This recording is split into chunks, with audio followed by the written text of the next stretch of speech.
All right, so let's talk. Free agency's been going on for a little while now, and they've had some moderate success. You got Yasmani Grandal, you got Odorizzi with his qualifying offer, but I wanted to take a look at all of them, not just the ones that are ranked, not just the ones that are the most touted and excited to be moving to new teams or staying on the teams they're on, but just all of them in general. Now, I used ESPN's top 50 rank because they had 50 ranked, although they didn't have 10, 23, and 27 ranked for some reason. They didn't have those numbers in there. Otherwise, I used their ranking, I judged it, and then I am going to do right now is I'm going to say which non-ranked players deserve to be much more valuable and which players that are ranked don't deserve as much value as they're getting.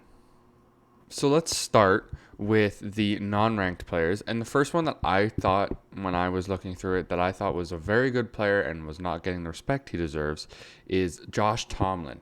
Now, he was a reliever for the Braves this year, and although he's 35, he still is a very good reliever, and he deserves a decent pay on a majority of teams. Now, the age thing might be a bit of an issue, and it will be for a majority of this list, as a lot of the free agents are 35 or above. But even with last year and Nelson Cruz, you can see age sometimes doesn't even matter. So we'll say that he deserves probably another 2-3 year contract for a decent price because he had a great last year. Next, I wanted to take a look as well as looking at players that I think deserve to be on the top 50 or maybe closer to the top 50. I wanted to also take a look at those who I think might be done in the league now, even though they've hit free agency. And the first one of those I thought was Fernando Rodney. Now, he's 42 and he had a great career. He did amazingly. He was in some World Series teams. He was with the Nationals this year, and now that he's 42, he's been winding down a bit. His skill is not nearly as good this year as it's been in the past. I think he's probably going to retire this year. If not, it will be that he doesn't get a contract and he retires because he doesn't get a contract. The next on my list that I found was Russell Martin. Now, he is 36 and he's a catcher, which are two completely different things in my mind, as 36 is a higher age that a lot of teams don't look at, but a lot of teams need good catchers because there are a few, but there aren't that many. So where he's a decent enough catcher and he does have an average bat, I think he'll land somewhere pretty quickly, and I think he will get a decent contract. Also, in the catchers column, I have Jonathan Lucroy here. Now, he's slightly younger, and he was with the Cubs, so I think he's not quite as good as Russell Martin in both framing aspects, just defensive run saves, and slightly worse at the bat, but he will get a slightly better contract just because he is 3 years younger, so that is something that I think clubs will look for, as he's still a pretty good catcher. The first player that I truly do believe should have been in the top 50 for this free agency is Adam Jones. He actually had a really good year with the Diamondbacks, and he had amazing potential, and his veteran status will definitely get him the money he deserves. I think that's what this should have been rated by, is how much they think people will get, not rated by how much teams want them, although I do believe people will want Adam Jones as well. The only glaring fact for him is he is 34, but he's still a very good player. He did very well in right field this year, and the Diamondbacks loved him, so I think they might even sign him for another couple of years. Next, I got Daniel Hudson from the Nationals, and then shortly after I'll have another Nationals player. He did great this year. I don't know why he wasn't top 50.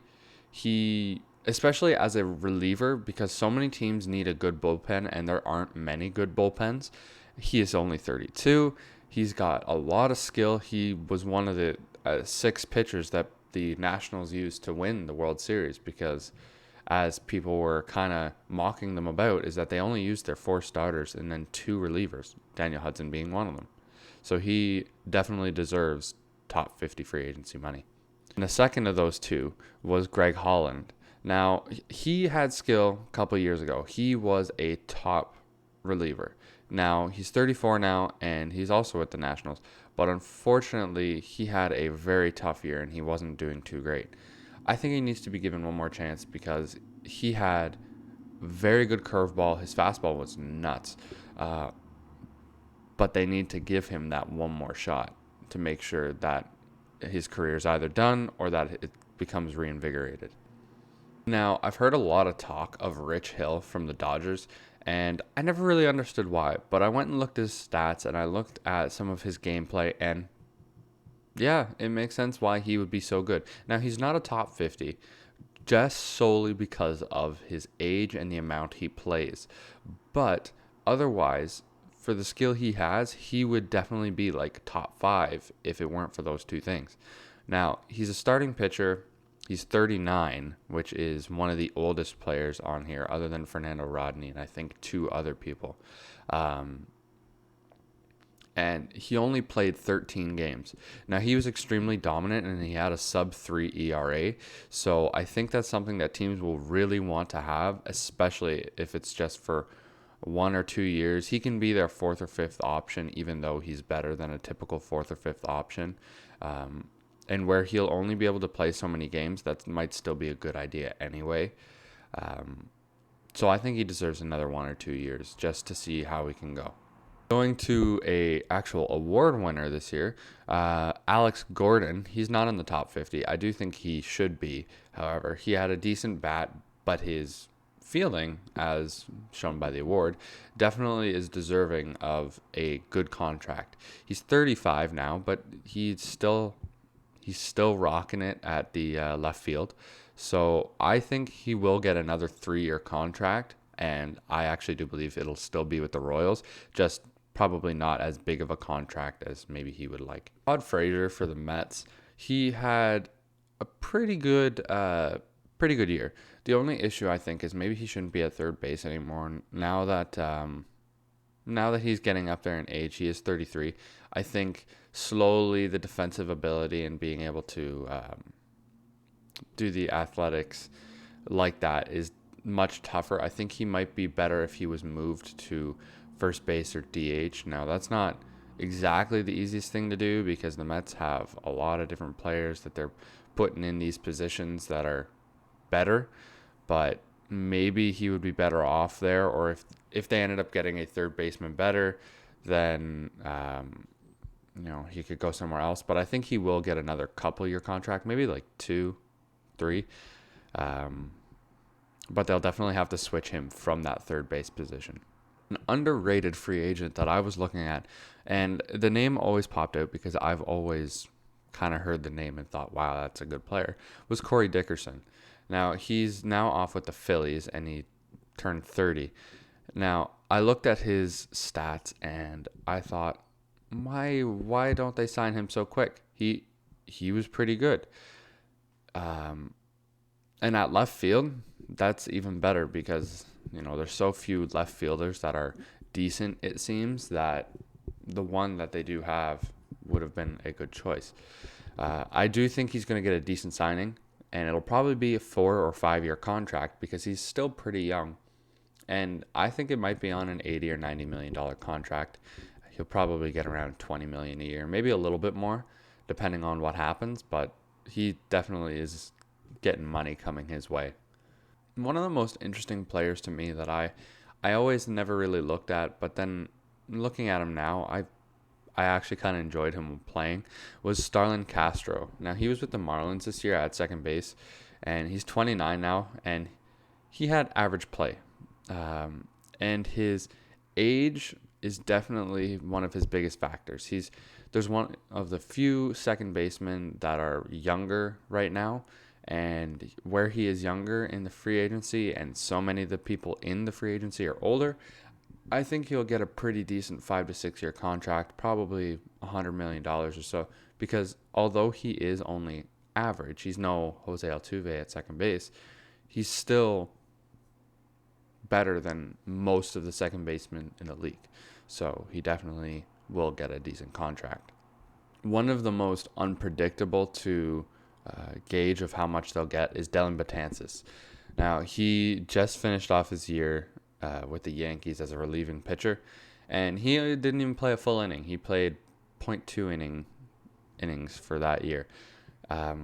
It was for an injury, and of course, that there's nothing you can do about that. But I think he's still going to get a decent contract because he's too good. His years before the injury was too good to not deserve one, and where he's only 31, he's got a lot of potential still coming his way.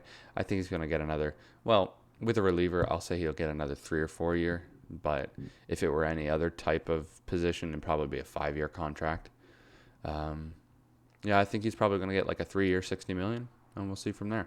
Yonder Alonso from the Rockies had an interesting year for his age 32 season. Now, I don't think based off of this year he will get that great, but because he had an awesome year before and he's been a dominant player before,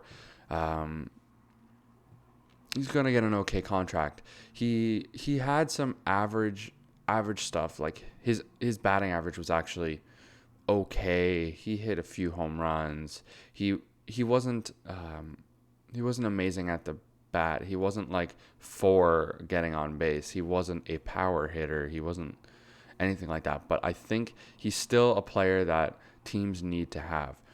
I think he might no longer be a first baseman because, his fielding isn't the greatest. But maybe as a DH somewhere, he would be much more valuable. I think he'll get a 3-year contract because where he's 32, he'll probably get something up to his age 35 or 36 season.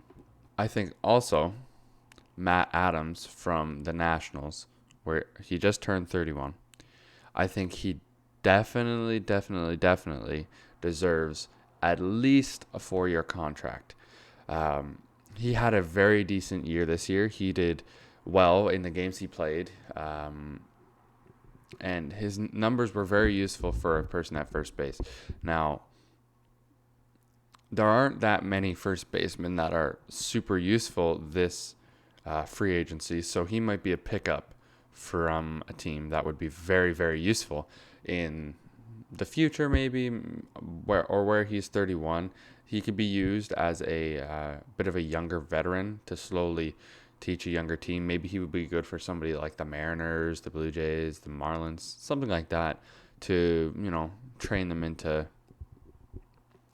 I mean, it would be kind of a perfect fit for the Blue Jays too, because they're getting rid of their first baseman in Justin Smoke, and Matt Adams is kind of what they need, a slightly younger but still decent player. I think still Matt Adams deserves a 4-year contract, give or take. We'll see what he gets, though. Now on to the top 50 itself. If I'm commenting about it, I just want to say that I don't think that all of these players should be in the top 50. However, if I do comment saying that I don't think that they should be at their position, I might say as well whether they even should be on the list at all, because some of them should just be slightly lower. Like instead of 40, they should be like 45, because they are a top player, but they are not better than some others. The first of these is Ben Zobrist. He's a right fielder for the Cubs, or at least was, and he turned 38 in the year. I find it odd that he's in the top 50, but a lot of articles are saying that don't give up on him, give him a decent contract because of what he used to be. I don't know if that's necessarily the case. I don't think he should necessarily be in the top 50 because not only with his age, but he only played 48 games, and in those 48 games, it was only average play. So maybe it's not best if he's a top 50, because I don't think he deserves that kind of a contract to be in the top 50. But I guess we'll see. Maybe I can be proved wrong. The next on the list is Tyler Flowers. He's at the 46th position. And sorry, I forgot to mention Ben Zobrist was at the 47th position. With Tyler Flowers at the 46th position, he was a catcher for the Braves, and he turned 33 this year. He's definitely going to get a good pay. Now, he's not super old, so he's still got a lot of good play in him. I believe he's a top 5 catcher, and in this free agency, I believe he should have been better than Robinson Chirinos, who's a couple positions ahead of him, and I think he's going to get a better contract than him as well. Robinson Chirinos, as I just mentioned, was a catcher for the Astros in his age 35 season at position 44. I think his age is going to knock him down a little bit in the ranks, and I think he should be a little bit lower. I think he should be in the bottom five, but whatever. But he's still going to get paid because he was on the Astros. The Astros did very well, and regardless of how he did, he was on a winning team. So clearly he had to be a part. Next on the list is Yasiel Puig. He was a right fielder for the Indians, and he's only 28. He's one of the younger free agents on this list. So that's already super awesome for any team to take a look at for a fielder. Now, I think just alone for his batting average, he was underrated. People don't realize that from the move from to Cleveland from the Reds, he got so much better, and people just got mad because he didn't hit home runs. That shouldn't matter because he was still an incredible for average hitter, basically. So I think he has a lot more value than the 43rd position that they give him tells, but we'll have to see what ends up happening. At the 41st position, we have Rick Porcello of the Red Sox. Now, he was a starting pitcher. He's only 30 years old, which is great. But the issue that I have, and I don't think he should be even in the top 50, is the fact that it was 3 years ago now. That was his last decent season. And in that season, it wasn't even that he was a phenomenal pitcher. It was just that he was on a very winning team, so his win-to-loss ratio was very good. So I believe he got the Cy Young, and I think that was I don't think it was the most deserved of the Cy Youngs, but they gave it to him. I'm not going to judge that anymore. But his past 2 seasons haven't been great, and he's only really good for wins if a team is winning, like if they're very good at the bats. So I think overall, he's not going to get a top 50 contract. He's probably going to get a maybe 4-year contract, but it's not going to be on a lot of money. It's probably going to be on like 45, 50 million, just because he's not doing that great, at least within the past 2 years, not just 1 year. Now I want to talk about a player that was on one of my favorite teams, the Cardinals, with Adam Wainwright. Now he's 38, obviously, with the Cardinals. He actually already got his contract. He got a year with the Cardinals for $5 million. I'm glad he got a contract. And I think the contract was actually the right amount, but I don't think his play was deserving of a top 50 mark. Now, he had a above, I believe it was an above 5 ERA, and he was the 4th position pitcher on the Cardinals, because you got Flaherty, you got Mike Mikolas, and you got Dakota Hudson. So you don't really need to sign or at least put him this high, especially with his age, because he's going to get a contract. People knew he was going to get a contract. It was just there are other people that I believe were much better and should have been touted as much better. Now, jumping up the list just a little, I'm going to go to the 30th position, and I want to kind of laugh a little because if you can remember last year, Dallas Keuchel came into the free agency at the 5th position. Very high position, obviously top 5, going to get a good contract, or at least expecting one anyway. And he didn't get signed at all until, what was it? It was like 3 months, 2 or 3 months after the season had started in May or June. That's wrong. He was such a good player, but I guess it was kind of worth it because the amount of weight, he wasn't nearly as good this year as he was the years before. That's okay because he was still very good. And on an Atlanta team that already had 2 basically ace pitchers, he was a good third option. And at 31, I think he's still bound for a good contract. I think the 30 position is a little low. I think he still deserves to be maybe top 25.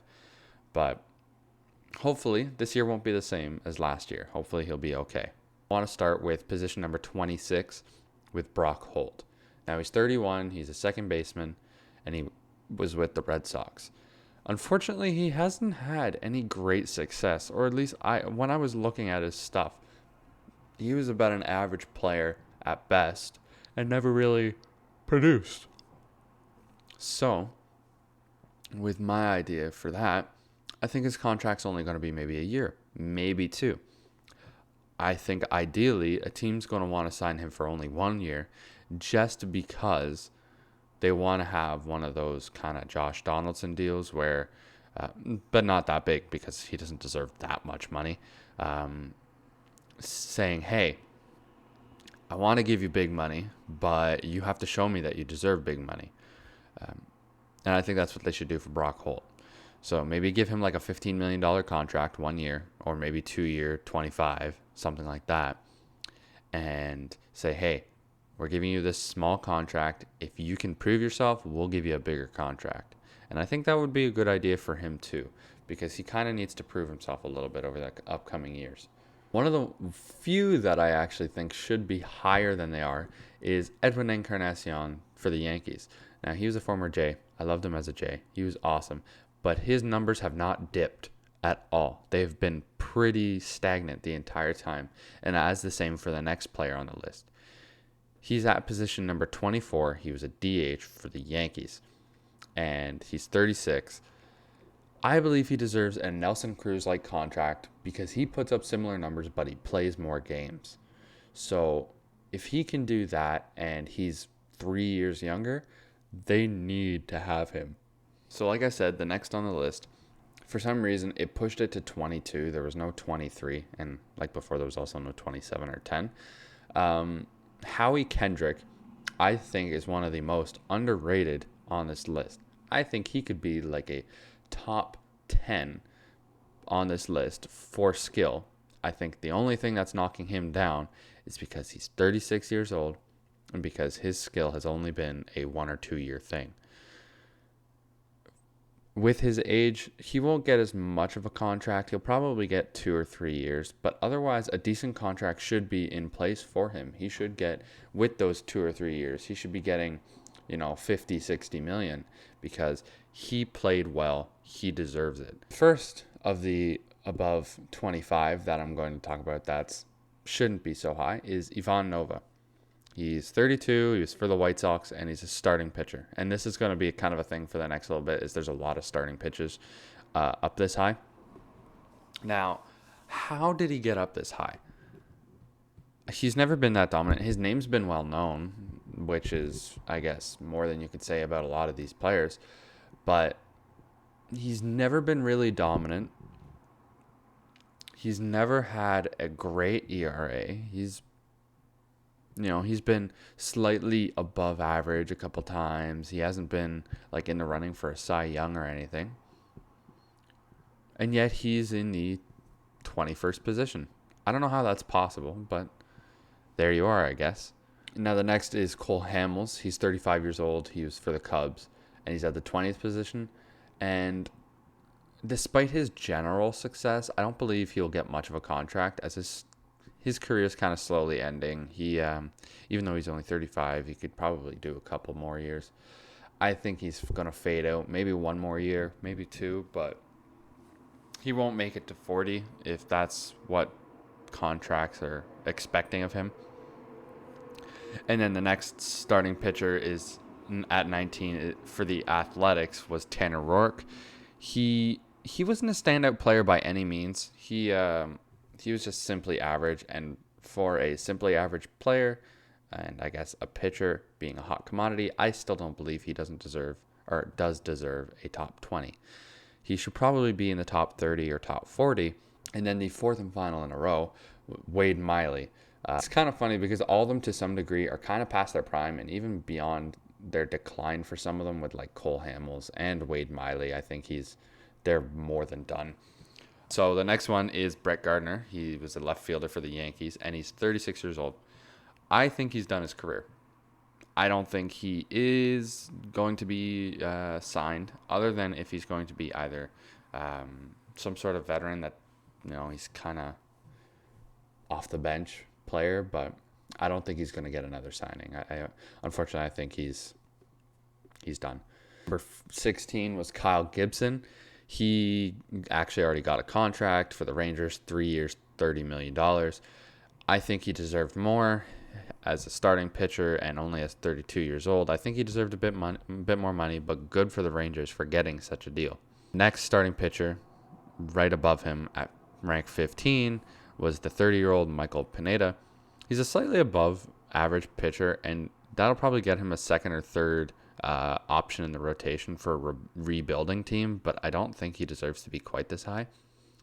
He had a good year. Not fantastic, but it was an okay year. Next player at the 14th position is another Cardinal in Marcell Ozuna.